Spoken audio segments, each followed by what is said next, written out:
For today's video nga po, dahil birthday nga po pala ni Mother, ay pupunta po pala tayo sa Mangaldan dahil doon po siya ibinurol. At doon din po nakatira ang kapatid ko, kaya pupunta po tayo doon sa kapatid ko. Kaya samahan nyo po kami ni Ampalayaman dahil papasyalan po natin si Mother. Gawa nga po nang hindi po tayo nakapunta noong Pista ng Patay. Kaya sit back and enjoy.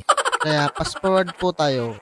Dahil hahaba po ang video natin kapag hindi po natin fast forward. Kaya andito na po pala tayo sa cemetery. Kaya bibili po muna tayo ng favorite ni Mother noong nabubuhay pa siya.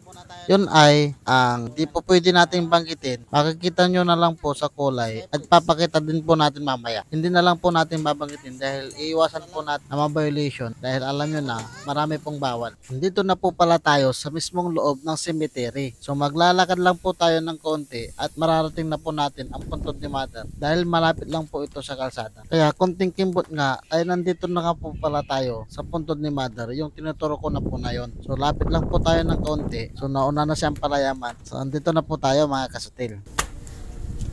Hello nanay, kumusta? Wow, ganda ganda. Kumusta nanay? Kumusta nanay? Malaki na ako nanay. Miss ko na kayo nanay. Love you nanay. Love you nanay. Miss ko na kayo. Dami nanggam. Kumusta na kayo nanay? Kumusta na si nanay? Kumusta na si nanay? Ito, buksan natin para kay nanay. Para sa mga hindi nakakaalam, nung nabubuhay pa po si Mother, ay isa po siya sa nag-alaga kay Ampalayaman. Nung namatay po si Mother, ay wala pa po isang taon si Ampalayaman. Kaya hindi pa po kilala ni Ampalayaman si Mother. Ito po mga kasutil, isa sa pinakamasakit na mangyari sa buhay natin ay yung mawalan ng magulang mga kasutil. Kaya kayong mga may magulang pa po dyan, alagaan nyo po yung magulang nyo at mahalin nyo. Iparamdam nyo po sa kanila na mahal nyo po sila hanggat nabubuhay pa sila. Dahil hindi po natin alam mga kasutil kung hanggang saan ang buhay ng bawat isa sa atin, kung hanggang saan o hanggang kailan. Kaya habang nagdadrama po tayo dyan mga kasutil, ay napagtanto po natin na medyo makulimlim na po talaga ang kalangitan. Medyo ano na, medyo ulan. Medyo makulimlim na, kaya kailangan na nating malis. Babay ka muna kay nanay. Babay nanay. Love you. Love you. Ano sasabihin mo sa kanya? Ano sasabihin mo sa kanya? Love you nanay. Kaya nagpaalam na po kami kay nanay at dali-dali na po kaming umalis. Gawa nga po ng mahirap ng maabutan ng ulan dahil kasama ko pa po si Ampalayaman. Kaya fast forward po ulit tayo mga kasutil. Nandito na po pala tayo sa bahay nila Bayaw. Yan po siya. Kita nyo naman siguro kung gaano kasaya si Bayaw. Makita lang tayo.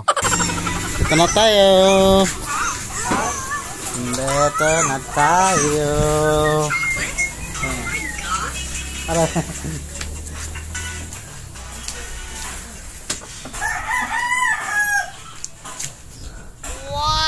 So dahil nandito na nga po pala tayo sa bahay nila Bayaw, asawa ng kapatid nating pangatlo, ay hinanap ko na si Bayaw.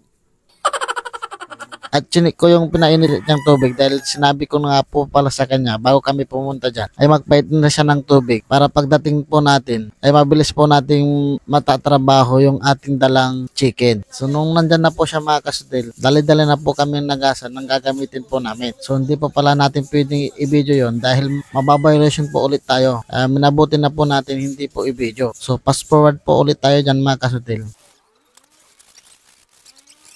So ayan po mga kasutil, nagluluto na po tayo. Wow! Ayan po tayo mga kasutil. So habang nagluluto po tayo ay bumuhos na po ang malakas na ulan. Buti nga po, hindi po talaga tayo naabutan ng ulan. Tamang tama mga kasutil. Kapag maulan, alam na po ang kasunod dyan. Masarap. Oh no! Oh. Habang pinagmamastan po natin ng ulan, tamang silpi naman po tayo dyan. Siyempre.